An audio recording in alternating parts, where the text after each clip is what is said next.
ይስጥልን የተወደዳችሁ የቦርከና ሚዲያ ቤተሰቦቻችን የዕለተ ማክሰኞ ነሐሴ 12 ቀን 2018 ዓ.ም የሰዓቱን ዜናዎች ይዘን ቀርበናል። አበይት ዜናዎችን እናስቀድማለን።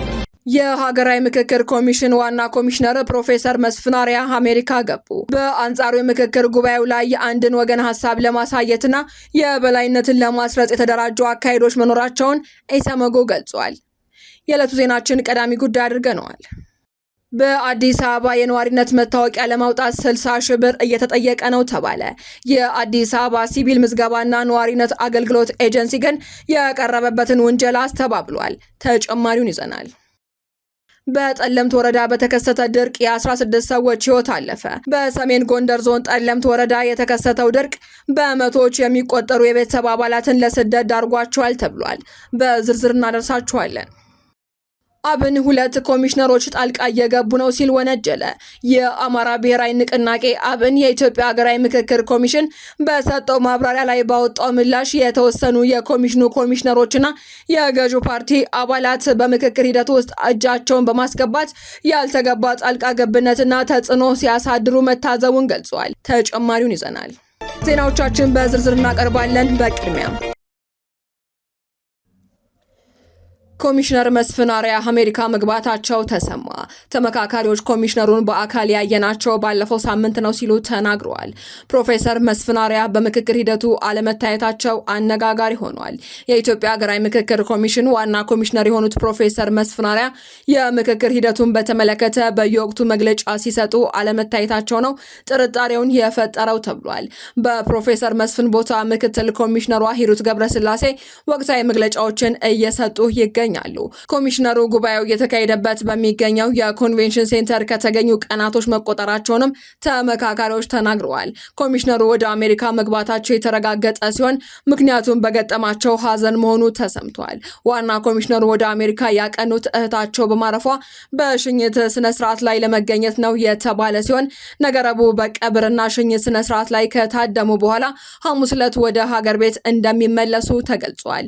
ይሁን እንጂ ሀገር ለቀው ወደ አሜሪካ ሸሽተው በሚል በማህበራዊ ሚዲያ የሚሰራጨው መረጃ ሙሉ በሙሉ ከእውነታ የራቀ መሆኑ ተመላክቷል። መንግስት በምክክር ሂደቱ ጫና እያሳደረ መሆኑን ተከትሎ የኮሚሽነሩ መጥፋት ከዚያ ጋር የተያያዘ ሊሆን ይችላል የሚል ጥርጣሬን አሳድሮ ነበር።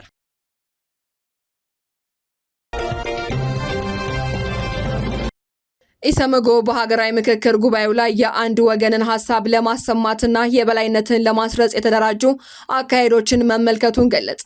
በሀገራዊ ምክክር ጉባኤው ላይ የአንድ ወገን ሀሳብ ብቻ እንዲሰማ የበላይነትን ለማስረጽ እንዲሁም የተደራጁ የሚመስሉ አካሄዶችን በተመካካሪዎች ዘንድ እንደነበሩ የኢትዮጵያ ሰብአዊ መብቶች ጉባኤ መታዘቡን ገልጿል።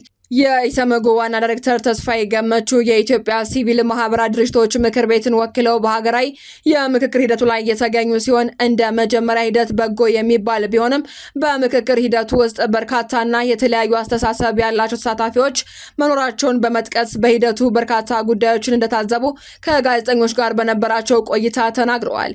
ተስፋዬ በምክክር ወቅት የአንድን ወገን ሀሳብ የማስረጽና የበላይነትን የመያዝ ሙከራዎች እንደነበሩ ተናግረዋል። በውይይቱ ወቅትም የተለያዩ ስሜቶች መታየታቸውን የገለጹት ዋና ዳይሬክተሩ በአንዳንድ አካላት በኩል ሀሳቦችን በአንድ መስመር ብቻ እንዲሄዱ የመፈለግ ስሜቶች መኖራቸውንም እንደታዘቡ አንስተዋል። አክለውም ገፊ የሆኑ ነገሮች እንዲሁም በሂደቱ የበላይነት ለማስረጽ ወይም ዶሚኔት ለማድረግ የሚሞከሩ ሁኔታዎች አሉ ሲሉ ትዝብታቸውን ተናግረዋል።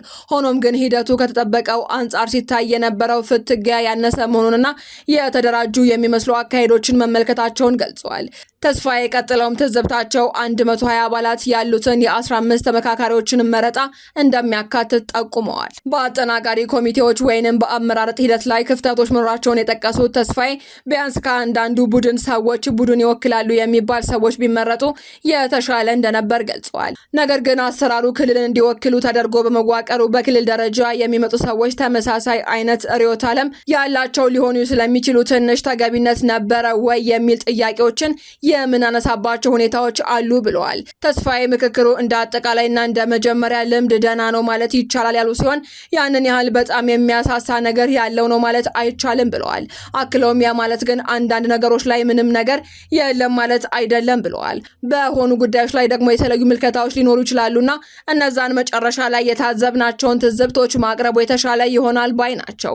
የውሳኔ አሰጣጥን በተመለከተ ምልከታቸውን ያጋሩት ተስፋዬ የምክክሩ መመሪያ በጋራ ስምምነት ወይንም በድምጽ ቆጠራ እንደሚወሰን እንደሚገለጽም አንስተዋል። አንዳንድ ተመካካሪዎችም ለምን ድምጽ ቆጠራ አልተካሄደም በማለት ሲጠይቁ ተሰምቷል። ተስፋዬ ስምምነት ላይ በኮንሰንስ ወይንም መግባባት ላይ መድረስ ከተቻለ ድምጽ አያስፈልግም ያሉ ሲሆን አዋይ ባለሙያዎች ሁለቱንም ወገን ሎቢ በማድረግ ወደ መሃል እያመጡ ስለሆነ የከረሩ ወይንም ጽንፍ የወጡ አጀንዳዎች ወደ ድምጽ ሳይሄዱ በመሃል እንዲፈቱ ጥረት እየተደረገ መሆኑን አብራርተዋል።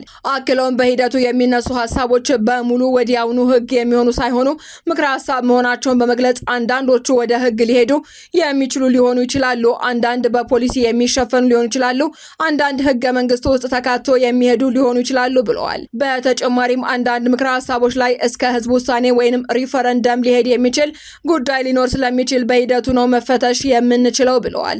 እነዚህ መግባባት ላይ ያልተደረሰባቸውና የከረሩ ጉዳዮች ለምሳሌ የአዲስ አበባን የመሰሉ እስከ ሪፈረንደም ሊደርሱ እንደሚችሉ ወይንም ደግሞ በዚህ ጊዜ ውስጥ መፍትሄ የሚያገኙ ለሚቀጥሉት ጊዜ ተብለው የሚታለፉ ሊሆኑ እንደሚችሉ ጠቁመዋል። ኢሰመጎ በአራት ባለሙያዎች አማካኝነት ሂደቱን በቅርበት እየተከታተለ መሆኑን የገለጹት ተስፋዬ በተዘጋጁ የውይይት መድረኮችና ቀጥተኛ ባልሆኑ መንገዶች ወደ መሃል የሚያመጡ ሀሳቦች ላይ ማተኮር አለብን በማለት ሰዎችን ለማሳመን ጥረት ሲያደርጉ መቆየታቸውን ተናግረዋል። ሙሉ የታዘቧቸውን ዝርዝር ትዝብቶችና ሪፖርት ግን ሂደቱ ሙሉ በሙሉ ተጠናቆ ሲያልቅ ይፋ እንደሚያደርጉ አስታውቀዋል።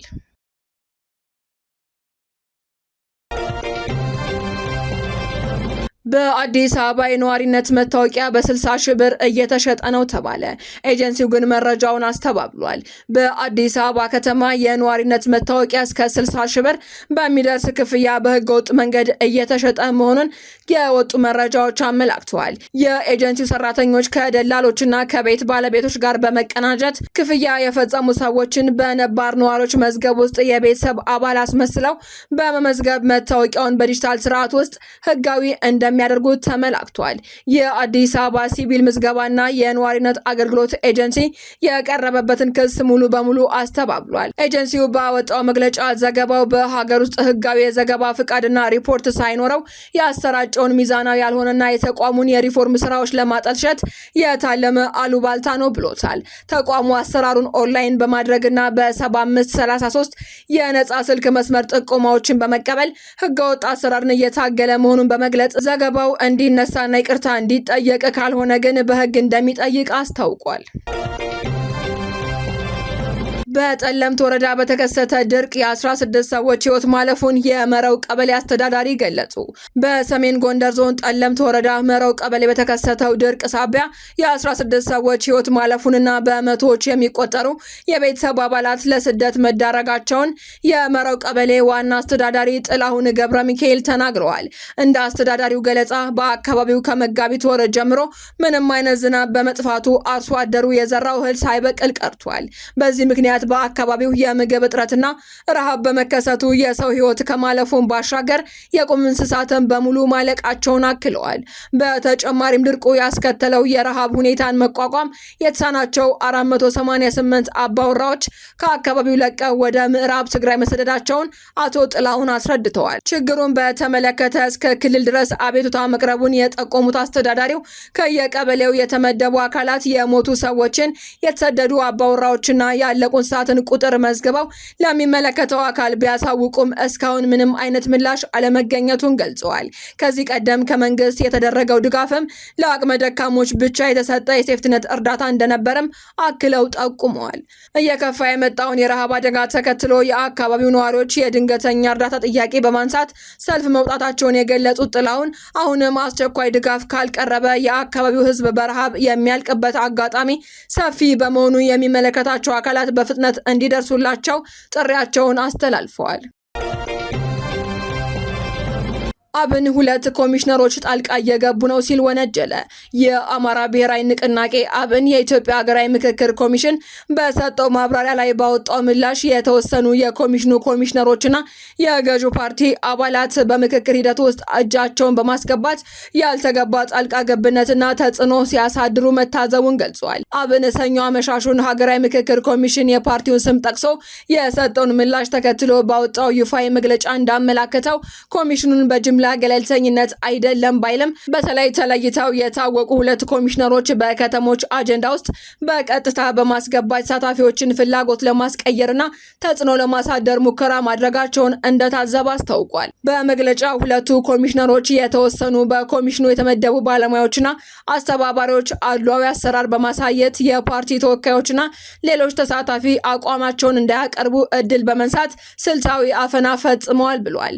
የገዢው ፓርቲ አባላት እና ደጋፊዎች አጀንዳዎቻቸውን በበላይነት ለመጫን ሂደቱን ለማዛባት ያልተጠበቁ የአሰራር ጥሰቶችን መፈጸማቸውንም ፓርቲው ጠቅሷል። የመንግስት አካላት የኮሚሽኑን መግለጫ ተንተርሰው የተሳሳተ ፕሮፓጋንዳን በመንዛት የፓርቲውን አቤቱታ ዋጋ ለማሳጣትና ስህተቶችን ለማሸፋፈን እየሄዱበት ያለው መንገድ መንግስት ሂደቱን ለማስተካከል ቁርጠኝነት እንደሌለው ያሳያል ሲል ኮንኗል።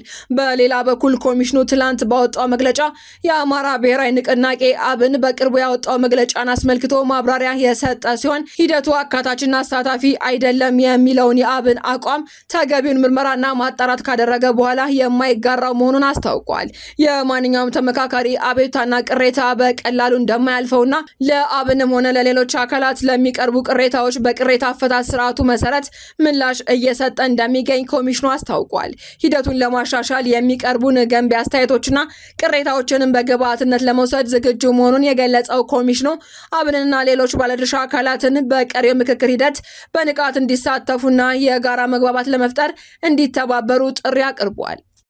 አድማጮቻችን፣ የሰዓቱ ዜናዎቻችን ተጠናቀዋል። ስለተከታተላችሁ እናመሰግናለን። ሰላም።